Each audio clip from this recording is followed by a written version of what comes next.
Then I give the call to the member for Herbert. Thank you very much, Deputy Speaker.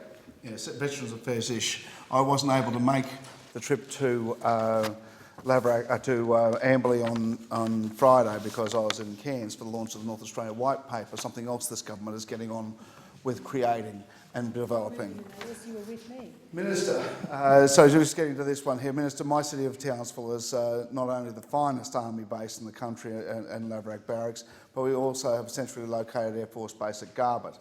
In all, we have some 6,500 members of the ADF in my city. We are a high-skilled level ADF, and our soldiers, the sailors on HMAS Canberra and the airmen and women of in Townsville rely on quality equipment and support services. My city is always appreciative of the support we receive from the federal government and for our ADF personnel.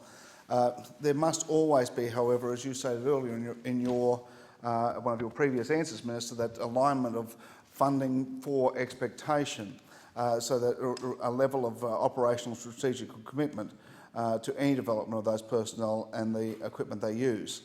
I would like to ask you what is in the defence budget for Townsville in the next 12 months, and could you particularly touch on the new Chinook helicopters? What operational spending and infrastructure will be needed to support those?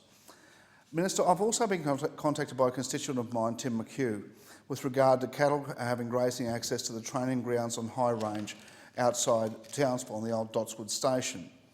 I know because we have spoken about it, and I know because you've spoken about the drought throughout Queensland and New South Wales quite often with me and other members of the coalition, that you're keenly aware of the drought that we have, and how can I progress this discussion? Could you give me some pointers as to where to go? I know that you've been to Townsville recently and would like to extend the invitation to have a fair and economic inspection of the facilities in Townsville. I know that the men and women of Laverack, Ross Island and RAF Base Townsville would love to see you in our city and have a real good look at how very good we are at this. Minister, can I also say that my city is not just a brilliant defence base. Townsville is home to over 5,500 Defence Force veterans. Because so many ADF personnel retire directly into our community, the average age of my veterans is younger than most veteran communities. Many of these men and women do not avail themselves of the full value of the exit processes laid out by DVA. How is DVA working to assist veterans, no matter the age, when they do come to them for help? How can we ensure that every ADF member gets the option to access DVA when they separate from the service of their nation? Minister, these men and women bring a work ethic and sense of community to my city. They are great citizens. We have, however, been a major contributor to personnel to Australia's longest action, the Afghan War.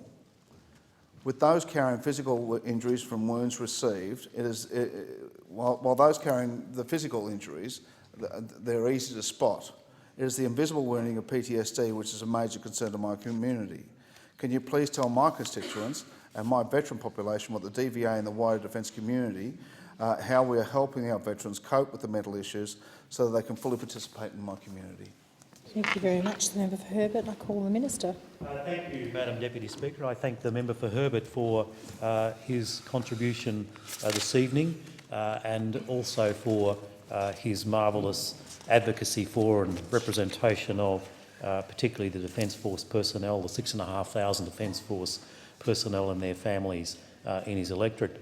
I was in Townsville, as he recalls, in May this year with the member for Herbert to commission the first of the new fleet of CH-47F Chinook helicopters that will be based at the RAF base Townsville. We're also providing new and upgraded facilities to support the introduction and the sustainment of the new Chinooks in Townsville. In 2015-16, this will include a $13.7 million investment as part of the $49.8 million redevelopment project. We'll also be investing $23.9 million in 2015-16 to provide enhanced logistic facilities at Laverack Barracks. And there will be a further investment in terms of replacing aviation fire trucks with modern equipment, the dated ones that exist at the present time. Secondly, Madam Deputy Speaker, the honourable member asked me about the situation with drought conditions in his region. And can I say that drought has a devastating impact on many communities around Australia. As someone who grew up on a farm, I appreciate the impact that drought can have, not just on the farmers and their families, but on the surrounding communities in those areas, and understand the position that many Queensland graziers find themselves in at the present time, particularly with their limited feed to support their livestock. The member for Herbert, as he intimated, has been a strong advocate for allowing livestock to graze on defence land, and I commend him on his work in terms of supporting local farming communities in this regard. I can confirm to him and to the chamber that Defence has been consulting with the Queensland Department of Agriculture and Fisheries to find out how exactly best defence land may be able to be used for adjustment in these circumstances. And I can say that Defence has no objection in principle to supporting local communities and farmers who are struggling through this drought, but obviously we need to work through the various safety, legal, environmental and operational concerns that arise in that. Can I say that, to my knowledge, Defence has not received at this stage any applications for adjustment. So could I suggest to the Honourable Member for Herbert that the best thing for Mr McHugh to do would be to write to both his office and mine with any specific requests in this regard, and I'll be sure that his correspondence is in the proper hands in Defence and that we can give it the proper consideration as soon as possible, because, as I said, we would like to assist wherever we can in this regard, in recognition of the devastating conditions that are affecting farmers in parts of Australia, including in the Honourable Member's electorate.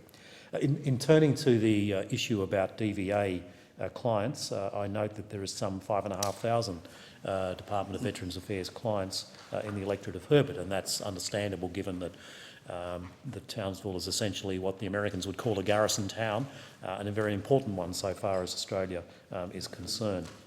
There are a wide range of programs and initiatives developed to support ADF personnel, including raising awareness and increasing acceptance of mental health challenges, and Defence is working constantly to improve services in this area.